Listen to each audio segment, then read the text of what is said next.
Hi everyone, आज की इस नई वीडियो में आप सभी का स्वागत है। आप सभी भी परेशान हो रहे थे कि AA-CCC की काउंसलिंग कैसे क्या होगी, उसके ऊपर एक इन्फॉर्मेशन बुलेटिन भी आ चुकी है पूरी। मैंने कहा था कि आप लोगों के लिए उसके ऊपर डिटेल एक वीडियो बनाऊंगा, पर जब मैं उसको पढ़ने बैठा तो मुझे लगा कि इसकी जब वीडियो बनाऊंगा तो बहुत लंबी हो जाएगी और टाइम ज्यादा ना खिंच जाए, आप लोग को नुकसान ना हो। इसलिए मैंने सोचा कि सबसे पहले जो स्कीम है AA-CCC के काउंसलिंग की राउंड 1, राउंड 2, राउंड 3 वाली, पहले मैं वो आपके सामने एक्सप्लेन कर देता हूँ। आफ्टर दैट फिर जितनी रिक्वायर्ड होंगी वीडियोस थोड़ा थोड़ा बनाता चला जाऊंगा, ताकि आपके लिए हेल्पफुल होती जाएगी। क्यों? क्योंकि रजिस्ट्रेशन सबसे ज्यादा इंपॉर्टेंट है। तो यदि आप लोग मेरे वीडियो पर पहली बार आए हैं तो वीडियो को पूरा देखिएगा। काउंसलिंग प्रोसेस बहुत अच्छे से मैं समझाने का प्रयास करूंगा आप लोगों को। किन बातों को ध्यान रखना है वो बातें आपको अच्छे से समझ में आ पाएंगी। वीडियो को कंप्लीट देखिएगा। तो चलिए आज का वीडियो स्टार्ट करते हैं। जैसे कि हमेशा मैं क्या करता हूँ, टेबलेट की स्क्रीन पर चलेंगे, फिर उसके बाद मैं इस डायग्राम को आराम से आपको सामने एक्सप्लेन करने का प्रयास करूंगा। ध्यान से सुनिए और समझते चलिएगा।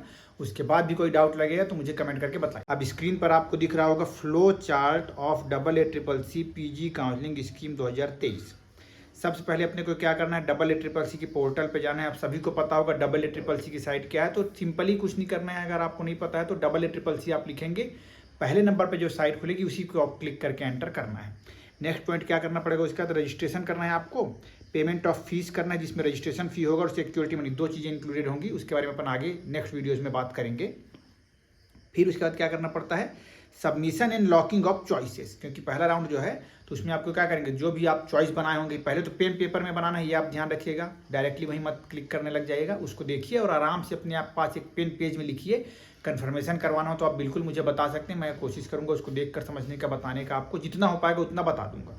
अब अपन आगे बढ़ते हैं। जब ये काम हो गया हमारा तो क्या होगा, राउंड 1 होगा हमारा, है ना। रजिस्ट्रेशन हमने किया, पेमेंट सब कुछ कर दिया, चॉइस फिलिंग जो आपको इच्छा थी वो सब चीज़ें आपने भर दी। अब क्या होगा, वहाँ पे सीट के कंडीशन में दो चीज़ें बनेंगी, या तो अलॉट होगा मतलब ये यस वाली बात आएगी, या तो नहीं होगा तो नो वाली बात आएगी।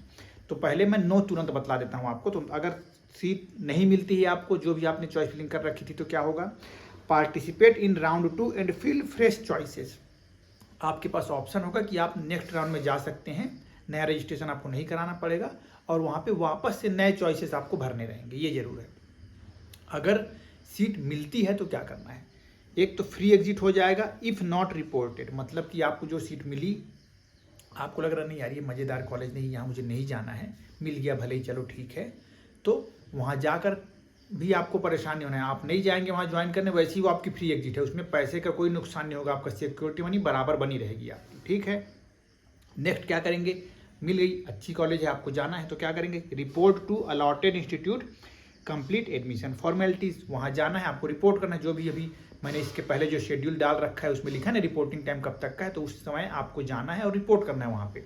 फिर रिपोर्ट करके क्या कंडीशन बन सकती है आपको, willing for upgradation to round 2, मतलब मन में इच्छा होगी ना आपकी कि अब मैं राउंड 2 में कुछ, अब ये तो मिल ही गया, कम से कम एक चांस तो ले ही लेता हूँ कि अपग्रेड कुछ हो जाए, तो उसके लिए आपको वहाँ पे एक विलिंगनेस का फॉर्म भरवाएंगे वो लोग, वो करना है आपको, willing to upgrade in round 2, ठीक। नेक्स्ट, और उसके अलावा क्या कर सकते हैं आप, वहाँ पे जाएंगे, सीट आपने ली, उसके बाद फ्री एग्जिट कर सकते हैं if not want to continue the course. आपने वहाँ जाकर ज्वाइन कर लिया, फिर मज़ा नहीं यार, अब लगता है कि नहीं कर पाऊँगा यहाँ पे, मैं कुछ और मैं करने का प्रयास करूँगा, मतलब कि राउंड 2 या राउंड 3 की ओर जाने का देखने का सोच रहा हूँ, तो आप उस समय भी फ्री एग्जिट ले सकते हैं उस दौरान। यहाँ तक की बातें आपके लिए क्लियर हो गई होंगी। अब राउंड 2 में अपने को आना है, आपने बिलिंग फॉर अपग्रेडेशन डाला है, यस किया है, तो ये वाली स्कीम आएगी। अब आगे अपन बढ़ते हैं राउंड 2 की ओर। तो fresh registration for round 2 is available, जब डेट आ जाएगी राउंड 2 के रजिस्ट्रेशन करने की, तो फ्रेश चॉइसेस भी आप, मतलब जिन्होंने पहले अभी रजिस्ट्रेशन नहीं किया था राउंड 1 में, वो रजिस्ट्रेशन कर सकते हैं राउंड 2 के लिए, और जिन्होंने राउंड 1 में रजिस्ट्रेशन किया था उनको रिक्वायर नहीं है राउंड 2 में रजिस्ट्रेशन करना, भले वो पार्टिसिपेशन करना चाह रहे हैं तो बिल्कुल कर सकते हैं राउंड 2 में, ठीक है। फिर आगे क्या करना पड़ेगा, display of newly added vacant seats and virtual vacancies. तो इस दौरान अब क्या होगा, कुछ सीटें फिलअप हो गई होंगी तो अब डिस्प्ले नहीं होंगी, कुछ नई सीटें हो सकता है कई बार आ जाती हैं। वो कैसे आती हैं, कई लोग परमिशन के लिए लगे रहते हैं, कई प्राइवेट कॉलेज वाले, डीम्ड वाले, या फिर गवर्नमेंट में भी ऐसे है ना, तो वो सब चीज़ें जो भी बढ़ती घटती रहेंगी वो नया डिस्प्ले हो जाएगा।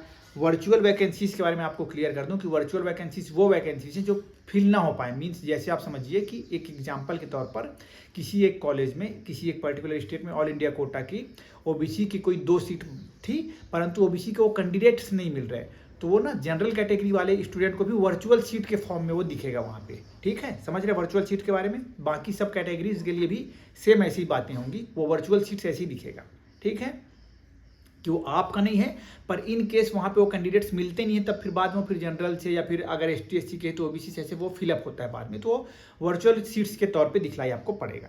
Next, choices submitted in round 1 will be treated null and void, मतलब कि आपने जो भी राउंड 1 में पार्टिसिपेशन किया था और अपग्रेडेशन के लिए राउंड 2 में डाला है, या फिर राउंड 1 के सीट को छोड़कर वापस से राउंड 2 में आप आए हैं, तो जो भी चॉइसेस आप भरे थे ना वहाँ पे वो वापस नल एंड वॉइड हो जाएगा। मतलब आपको यहाँ पे राउंड 2 के लिए नया फॉर्म भरना, मतलब नया रजिस्ट्रेशन, नया चॉइस फिलिंग करना पड़ेगा। Next, fresh choice submission for round 2 is mandatory, मतलब कि ये कंपलसरी आपको करना ही करना है।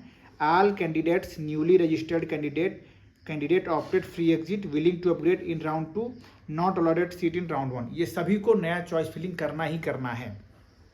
फिर क्या होगा, exercise fresh choices and locking of round 2, मतलब आपको जो भी चॉइसेस समझ में आई राउंड 2 के लिए आपने फिलअप कर दिया और उसको लॉक कर दिया। उसके बाद क्या कंडीशन बनेगी, राउंड 2 में सीट मिलेगा या फिर नहीं मिलेगा, तो नहीं मिला या फिर मिला, तो पहले मिले वाले को अपन थोड़ा देख लेते हैं। अगर राउंड 2 में सीट मिलती है यस, तो क्या करना है, इफ़ अपग्रेडेड, अगर अपग्रेड आप हो गए होंगे, आपने अपग्रेड के लिए फॉर्म भरा था, आप अपग्रेड हो गए, then earlier seat allotted stands cancel, तो ऑटोमेटिक कैंसिल हो जाएगा।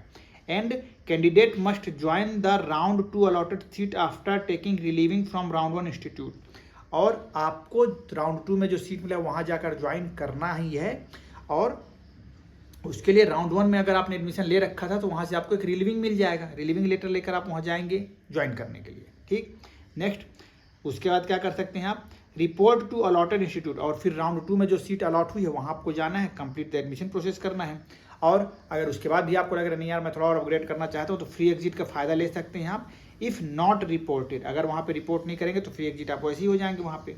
ठीक है, फिर आगे, अगर सीट आपको राउंड 2 में नहीं मिली थी तो क्या होगा, if not upgraded candidate does not want to remain round 1 allotted seat, अगर अपग्रेड नहीं हुआ और आपको राउंड 1 का सीट भी छोड़ना है, देन ही और सी में avail free exit with in 5 days after the announcement of round 2 result, मतलब कि राउंड 2 का रिजल्ट आने के 5 दिन के बाद तक, मतलब with in 5 days of displaying of result of round 2, आप क्या कर सकते हैं, राउंड 1 वाला सीट अगर आपको नहीं चाहिए तो आप फ्री एग्जिट ले सकते हैं, तब तक आपको कोई दिक्कत नहीं, आप छोड़ सकते हैं। Round 2 rules will apply if not allotted can participate in round 3, और अगर 5 दिन के बाद अगर आप छोड़ते हैं तो उसमें कुछ कुछ नियम रहते हैं कि आपका मनी फोर फीचर हो जाएगा, मतलब आपका जो सिक्योरिटी मनी वो जब्त हो जाएगा और आप आगे राउंड में पार्टिसिपेशन पर कर पाएंगे। ये कंडीशन एक वहाँ पे रहती है, वो अपन आगे देखेंगे। और जो राउंड 2 में जिनको नहीं मिला सीट वो फिर राउंड 3 के लिए एलिजिबल हो जाएंगे। फिर आप क्या करेंगे, fresh choice filling and locking for round 3। Round 3 में आपको फिर से वापस कोई फ्रेश चॉइसेस भरनी, देखिए यहाँ पे थोड़ा सा लिखा है नीचे कि fresh registration available for round 3। Round 3 में जो बच्चे राउंड 1 और राउंड 2 में रजिस्ट्रेशन नहीं किए हैं वो डायरेक्टली राउंड 3 में आकर रजिस्ट्रेशन कर सकते हैं, और जिन्होंने पहले से कर रखा है उनको नया रजिस्ट्रेशन करने की आवश्यकता नहीं पड़ेगी। No need of registration for round 1 and round 2 registered candidate, upgradation from round 2 and round 3 is available. आप अपग्रेड के लिए चॉइस फिलिंग कर सकते हैं, मतलब राउंड 2 में जो आपको मिला है उसके लिए आप अपग्रेड करने के लिए राउंड 3 में डाल सकते हैं। Round 2 admitted candidate shall be eligible for further counselling if he or she surrender withdraw the seat with forfeiture of security money 3 days prior to commencement of round 3, मतलब कि राउंड 2 में आपको वही सीट मिला तो विद इन 5 days अगर आप छोड़ देंगे राउंड 1 वाली सीट को तो आपको फ्री एग्जिट का फ़ायदा मिल जाएगा, सिक्योरिटी मनी जब्त नहीं होगी। पर ऐसा आप नहीं कर पाते हैं किसी भी कारण से, और उसके 5 दिन गुजरने के बाद आपको ऐसा ध्यान आ रहा, तो बिफोर 3 days अगर आप छोड़ेंगे तो आपकी सिक्योरिटी मनी जब्त हो जाएगी, पर आप एलिजिबल हो जाएंगे, राउंड 3 में पार्टिसिपेशन आप कर सकते हैं।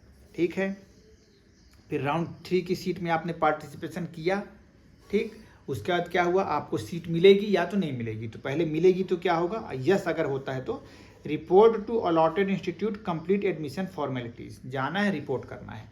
If not reported or withdrawn the security money will be forfeited and he or she will be ineligible for further Ayush counselling, चाहे वो सेंट्रल की हो, चाहे स्टेट की हो, चाहे यूटी की हो, चाहे सेंट्रल पूल कोटा की हो। ठीक है, अगर मिला तो जाके ज्वाइन तो करना ही है फिर आपको, अब ऐसा हो गया। नेक्स्ट, इफ़ नॉट अलॉटेड तब तो कोई दिक्कत नहीं, फ्री एग्जिट है फिर तो। और अगर सीट नहीं मिली तो क्या कर सकते हैं आप, पार्टिसिपेट इन द SVR, मतलब कि stray vacancy round and fill in choices, मतलब कि अगर सीट नहीं मिलती है आपको तो आप स्ट्रे वैकेंसी राउंड में इजीली जा सकते हैं और वहाँ पे आपको चॉइस फिल करनी है। क्योंकि स्टे वैकेंसी राउंड के लिए क्या करना है आपको, submit undertaking for the stay vacancy round. आपको राउंड 3 में अगर सीट नहीं मिलती है तो आपको एक अंडरटेकिंग कुछ भरना होगा, शायद वो अपन देखेंगे जब लॉगिन आप करेंगे तो वहाँ पे पता चलेगा आपको। तो स्टे वैकेंसी राउंड में आप जाने वाले हैं। Fresh choice filling and locking for SVR, मतलब स्टे वैकेंसी राउंड के लिए फ्रेश चॉइसेस आपको भरनी पड़ेंगी। बट इस राउंड में no fresh registration available. Stray vacancy round में नया रजिस्ट्रेशन नहीं होगा। राउंड 3 तक जो रजिस्टर्ड रहेंगे वही यहाँ पे आएंगे। Choice filling is available, choice filling फिर आप कर पाएंगे उसमें, मतलब जो पहले के चॉइसेस रहेंगे वो तो नल एंड वॉइड हो गए, आपको नया चॉइस यहाँ पे भरना पड़ेगा। Candidates who were not allotted any seat through AA-CCC PG counselling or counselling conducted by state UT are eligible for stray vacancy round. इस दौरान तक कुछ कॉलेजेस के, मतलब कुछ स्टेट्स के भी राउंड होते जाएंगे, तो वहाँ पे भी अगर आपको नहीं मिल रहा तब भी आप यहाँ पे पार्टिसिपेशन बिल्कुल कर सकते हैं। No upgradation from round 3 to stray vacancy round. Upgradation के लिए आप नहीं डाल सकते। राउंड 3 में जो कॉलेज आपको मिला है उसको आप अपग्रेड के लिए नहीं डाल सकते, क्योंकि वहाँ पे कंपल्सरी है, उसको आपको लेना ही पड़ेगा। यहाँ पे वो बची खुची सीट्स हैं बस, ठीक है। फिर क्या होगा, स्टे वैकेंसी राउंड में सीट अलॉट होगा तो क्या करेंगे, yes report to allotted institute, complete admission formalities, no free exit. If not allotted no free exit, अगर नहीं मिलेगा तो कोई बात ही नहीं है फिर तो, ठीक है। और उसके बाद काउंसलिंग द इंड हो जाएगा। After round 3 vacant seats of deemed universities and list of eligible candidates will be transferred to concerned universities for conducting stray vacancy round at institute level as per university eligibility conditions। मतलब कि जो deemed वाली हैं, deemed colleges जो हैं, वहाँ पे round 3 तक का ही काउंसलिंग AA-CCC अथॉरिटी कराएगी। उसके बाद भी अगर सीट्स वहाँ पे बचती हैं कुछ, तो वो क्या करेगी, एक लिस्ट बनाएगी और उन डीम्ड वालों को भेज देगी कि भाई ये एलिजिबल स्टूडेंट्स हैं। एलिजिबल मतलब जिन्होंने फ्री एग्जिट लिया हुआ है या फिर इधर उधर कुछ तिकड़मबाजी जिन्होंने नहीं की है ना। तो एलिजिबल स्टूडेंट्स की लिस्ट वो डीम्ड में भेज देगी और फिर डीम्ड स्टे वैकेंसी राउंड को अपने लेवल पे वो लोग उसको करवाएंगे। ये पेज नंबर 5 पे पूरा स्कीम था कि AA-CCC की काउंसलिंग कैसे होने वाली है। तो अपने को पता चल गया, राउंड 1, राउंड 2, राउंड 3 में नया रजिस्ट्रेशन आप कर पाएंगे। स्टे वैकेंसी राउंड के लिए नया रजिस्ट्रेशन नहीं होगा। राउंड 1 में आप छोड़कर राउंड 2 में ले सकते हैं, राउंड 2 का छोड़कर आप राउंड 3 में ले सकते हैं, पर राउंड 3 में जो मिलेगा उसको आपको लेना ही पड़ेगा, ये ध्यान रखिएगा आप, ठीक है। यहाँ पे देखिए लिखा भी था कि नो कहाँ गया। राउंड 3 में देख लीजिए, if not reported withdrawn the security money will be forfeited and he or she will be ineligible for further Ayush counselling. आप ये मत सोचिएगा कि राउंड 3 में जो मिला है उसको मैं छोड़कर स्टे वैकेंसी राउंड में जा सकता हूँ, वहाँ पे ये वाला ऑप्शन नहीं है, ठीक है। राउंड 3 में जो मिला वो आपको लेना ही है, जिनको नहीं मिला वो लोग स्टे वैकेंसी राउंड में आ पाएंगे, ठीक है।